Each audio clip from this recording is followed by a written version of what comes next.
The living world class 11th का पहला chapter है और ये वीडियो केवल 10 मिनट में ही मैं द लिविंग वर्ल्ड को ख़त्म करूँगा। और आपको ये वीडियो कैसे लगेगी प्लीज़ कमेंट में बता देना। तो हम चलो शुरू करते हैं। पहला टॉपिक है बायोडाइवर्सिटी। बायोडाइवर्सिटी क्या होती है? तो बायोडाइवर्सिटी होता है कि एक जियोग्राफिकल एरिया में कितने लिविंग ऑर्गेनिज्म फाउंड कर चुके हैं, उसे हम बायोडाइवर्सिटी कहते हैं। और उसके बाद हमारा है कि टोटल स्पीसीज़ दुनिया में कितनी है। तो टोटल स्पीसीज़ 7 से 8 मिलियन है और हमने कितनी डिस्कवर या डिस्क्राइब कर लिया उसे करंट स्टेटस बोलते हैं। और उसे हम 1.7 से 1.8 million species have been discovered and described. और ई geographical area has its own biodiversity. ये एक इम्पॉर्टेंट बात है कि हर जियोग्राफिकल एरिया का उसका खुद का ही बायोडाइवर्सिटी होता है। सो हमारा नेक्स्ट टॉपिक है डिसएडवांटेज ऑफ कॉमन नेम। अगर कॉमन नेम सबका एक ही जैसा हो, मतलब नेम सबका एक ही जैसा होगा तो हमें दिक्कत होगी किसी चीज़ को पहचानने में, इसलिए हम सब के लिए अलग अलग नेम रखते हैं। और वर्नैकुलर नेम होता है, मतलब इसका नेम होता है स्थानीय नाम। जैसे single vernacular of applies to various species due to language difference, मतलब हर जगह की अलग अलग वर्नैकुलर नेम होता है किसी भी चीज़ का, या मीन्स किसी भी एनिमल मैमल का। सो तो इसलिए हम लोग एक साइंटिफिक नेम बनाते हैं जिससे हम लोगों को कि मतलब नाम में अलग अलग हो सके, एक जैसा ना हो। और इसलिए हम साइंटिफिक नेम बनाते हैं। सो साइंटिफिक नेम ये होता है कि जिससे अलग अलग ऑर्गेनिज्म के अलग अलग नाम हो सकें और उसी से पूरी दुनिया में जान सकें। जैसे कि यहाँ पे यहाँ पे आम बोलते हैं, वहाँ दूसरे देश में वहाँ पे आम बोलोगे तो कोई आम नहीं समझ पाएगा, इसलिए हम लोग सब उनका नॉमेनक्लेचर करते हैं। सो नॉमेनक्लेचर क्या होता है? नॉमेनक्लेचर होता है कि लिविंग ऑर्गेनिज्म का, उसका पर्टिकुलर लिविंग ऑर्गेनिज्म का नाम रखा जाता है। और द वर्ल्ड में, मतलब उसे कहीं भी जाके आप बोलोगे कि मुझे मैंगोफेरा इंडिका चाहिए तो सब जान जाएंगे कि आप आम मांग रहे हो, और ये साइंटिफिक नेम होता है। तो इसलिए हम कुछ इंपॉर्टेंट कोड भी बनाए, जैसे ICBN international code for botanical nomenclature है, ये प्लांट्स के लिए होता है। और ये है ICZN, ये जूलॉजी के लिए होता है। ICVN ये वायरल नॉमेनक्लेचर होता है, मीन्स वायरस के लिए। और IC बैक्टीरिया मीन्स बैक्टीरिया के लिए होता है। ICNCP ये होता है कल्टिवेटेड प्लांट के लिए। कल्टिवेटेड प्लांट क्या होता है? सो कल्टिवेटेड प्लांट होता है कि जो प्लांट पे खराबियाँ हो जाती हैं उसे कल्टिवेटेड प्लांट कहते हैं। सो हमारा नेक्स्ट टॉपिक है बायनोमियल नॉमेनक्लेचर्स। इसे कैरलस लीनियस ने दिया था 1751 में। और ये binomial term binomial refer to a scientific name will have two component. Binomial refer करता है दो कंपोनेंट को, एक होता है जीनस और एक स्पीसीज़। और पहले हम जीनस लिखते हैं फिर स्पीसीज़ लिखते हैं साइंटिफिक नेम में। जैसे एग्जांपल भी मैंने लिया है लॉयन का पैंथरा लियो। सो पैंथरा जो होता है वो जीनस होता है और लियो जो होता है स्पीसीज़ होता है। इसके लिए कुछ रूल्स भी होते हैं। पहला रूल है कि इसे name are generally in Latin and written in, ये जनरली नेम लैटिन में होता है और लिखा जाता है इटैलिक में। और जैसा मैंने बताया था कि पहला वर्ड जीनस को वो करता है और दूसरा जो वर्ड होता है वो स्पीसीज़ को डिनोट करता है। वैसे ही इसमें सब दे रखा है, आप पढ़ लेना इसे। और इसका मैंने एक और एग्जांपल फिर से दिया, देखो मैंजीफेरा इंडिका मीन्स इसको मैंगो का ये, और मैंजीफेरा जीनस है, इंडिका स्पीसीज़ है। Both the word biological name, और ये दोनों वर्ड जो हैं वो बायोलॉजिकल नेम है। And when hand written are separately underlined और printed in italic to indicate their Latin origin. ये प्रिंट तो इटैलिक में होता है और लेकिन इसे इंडिकेट लैटिन ओरिजिन में कहते हैं। और जैसे मैंने बताया था कि the first word denoting the genus, ये फर्स्ट वर्ड जो होता है वो जीनस को रिप्रेजेंट करता है और इसे हम कैपिटल लेटर में लिखते हैं। और जो सेकंड वो स्पेसीज होता है उसे हम स्मॉल लेटर से शुरू करते हैं। It can be illustrated with the example of Mangifera indica, जैसे मैंने मैंजीफेरा इंडिका का एग्जांपल दे रखा है। सो मैंजीफेरा जो है वो कैपिटल लेटर, मैंजीफेरा जो है वो कैपिटल लेटर है और इंडिका जो है स्मॉल लेटर है।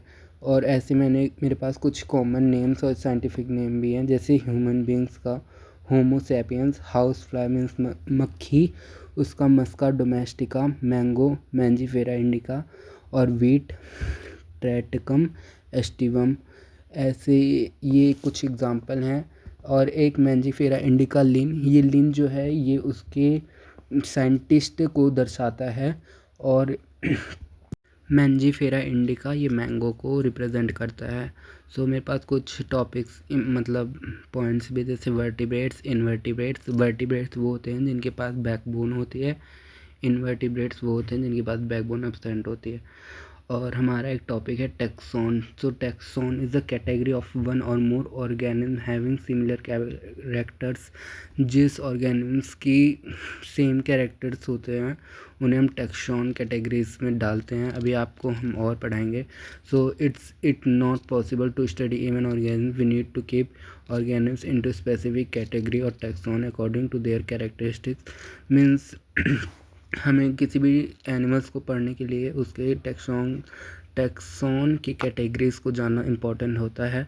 Taxon is a group of organism which have some similar observed character. Taxon word से टैक्सोनॉमी निकली है। Taxonomy is the branch of biology that deal with the process of placing organism into correct taxonomic categories.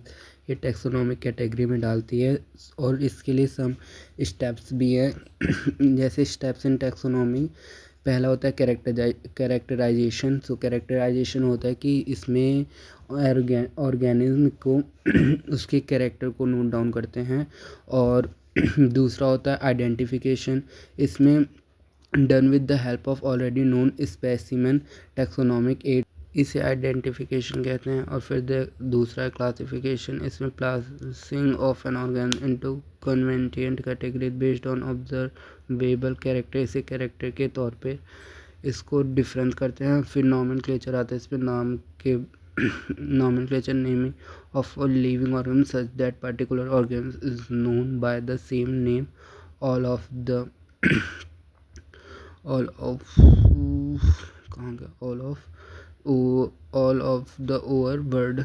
फिर उसके बाद आता है systematic होता है study of different kind of organism, their diversities and evolutionary relationship. जैसे हम बंदरों से इंसान बने वैसे ही इसके सिस्टमैटिक्स देखते हैं और इसे को सिस्टमैटिक्स भी कहते हैं। टैक्सोनॉमिक कैटेगरी होती है, each category is a unit of classification. और मतलब इसका मीन्स होता है कि टैक्सोनॉमी की भी कुछ कैटेगरीज होती हैं, जैसे मैंने आपको बताया नॉमेनक्लेचर ये सब। और each category has its own rank, और इन सब की खुद की ही रैंक भी होती है। तो और नेक्स्ट टॉपिक है taxonomic hierarchy. The ascending descending arrangement of taxonomic category is known as taxonomic hierarchy. Means taxonomic category को ही डिसेंडिंग असेंडिंग ऑर्डर में रखने को ही टैक्सोनॉमिक हायरार्ची कहते हैं। पहले आता है स्पीसीज, जीनस, उसके बाद ऑर्डर, फिर ऑर्डर के ऊपर क्लास, क्लास के ऊपर फाइलम, फाइलम के ऊपर किंगडम। इसी को मैंने लिखा हुआ है। सो देखिए, lower the taxon more the characterized member with the taxon will share. इसीलिए हम शेयर करते हैं क्योंकि एक ही जैसे नहीं तो स्पीसीज में बहुत सारे आ जाएंगे, जीनस में, और उसके बाद ऑर्डर में भी। इसलिए हम पहले किंगडम बनाते हैं, फिर किंगडम से फाइलम, फाइलम क्लास, ऑर्डर, और उसके बाद genus. Lower taxa more the characterized member with the taxon with share. Means lower taxa जो होते हैं वो कुछ ज़्यादा ही कैरेक्टराइज्ड होते हैं। फिर इसके बाद स्पीसीज आता है, इसे अर्नस्ट मेयर्सन ने दिया था और ये सबसे स्मॉलेस्ट यूनिट ऑफ क्लासिफिकेशन है। और इसके बाद आता है जीनस। तो जीनस होता है रिलेटेड स्पीसीज़ को ही हम जीनस कहते हैं, और ग्रुप ऑफ रिलेटेड स्पीसीज़ को ही हम जीनस कहते हैं। सो हम जीनस को शुरू करते हैं। तो हमने जीनस के पास हमारे पास कुछ एग्जांपल्स भी है, जैसे पैंथरा लियो और पैंथरा टाइग्रीज, पैंथरा पार्डस।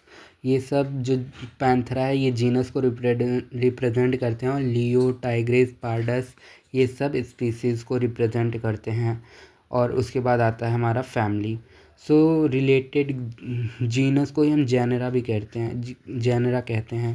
सो इसलिए ग्रुप ऑफ रिलेटेड जेनरा को ही हम फैमिली कहते हैं। So families are characterized on the basis of both vegetative और reproductive features of plant species. इसमें हम इसके फीचर्स देखते हैं, जैसे रिप्रोडक्टिव और वेजिटेटिव खान पान में, और रिप्रोडक्शन के में। और उसके बाद आता है order. So an order is a taxonomic rank used to group together. Means इसमें फैमिली जो होता है वो रिलेटेड होता है groups. Group of related family को ही हम ऑर्डर कहते हैं, और ग्रुप ऑफ रिलेटेड ऑर्डर को ही हम क्लास कहते हैं। और फाइलम लास्ट टॉपिक है। Classes have same feature constitute higher categories is called file.